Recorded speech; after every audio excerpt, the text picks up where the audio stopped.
Grab your handle, a screwdriver, the circuitry that we sent you, and then the optional foam gasket. Your keypad might look a little bit different depending on the style you have. Once you're ready to start working, place the handle face down and remove the foam gasket. You're welcome to use a small tool to pry it off if yours has been sealed down for a long time. We will remove the 4 screws attaching the keypad. Apply steady and firm pressure to prevent the screws from stripping. Set them aside because we're going to need them soon.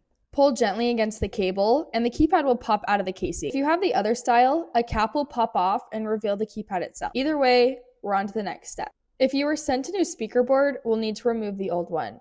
Start by removing the 2 screws and set them aside. Pop the speaker board out of the groove. Be super careful. These speaker boards are sharp. Let's get that new speaker board in place. Reattach the cable carefully. A firm press will click it into place. Line up the speaker board, grab your screwdriver and the screws that you set aside, and reinstall. Now we're ready to install that new keypad. We will first need to attach the small cable into the side of the speaker board. Properly align it and apply firm pressure to click it into place. Make sure to be cautious not to pinch any wires as you realign the keypad and then reinsert the screws. If you were sent a new foam gasket, make sure the old one has been fully removed and then press and seal the new one down.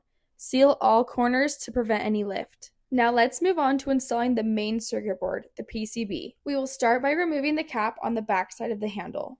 Apply firm pressure to the cable and pull against the handle. This will pop the cap out of place. Set it aside and slide out the PCB. Once the cable is fully exposed, you can unplug the red and black cable from the board.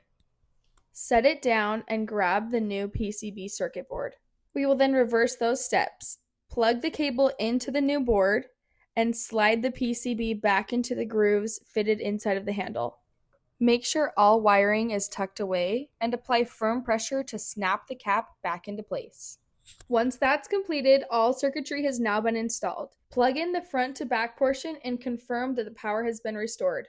Now let's set up your code. Using a small tool, press and hold the code reset button for about 15 to 20 seconds or until the handle responds. Type in your new code and press lock, and then we'll do it again.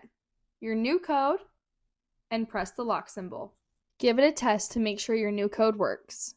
Now let's move on to the fob remote. The switch needs to be in the on position anytime you want to use the remote.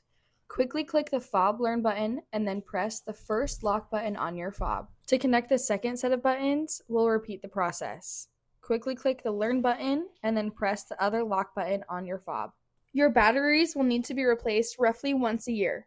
When you're ready to remove the batteries, we will need to remove the 2 screws that attach the battery cap. Remove the battery cap to reveal the 4 AA's that you can replace. All programming will stay the same, and you're ready to go.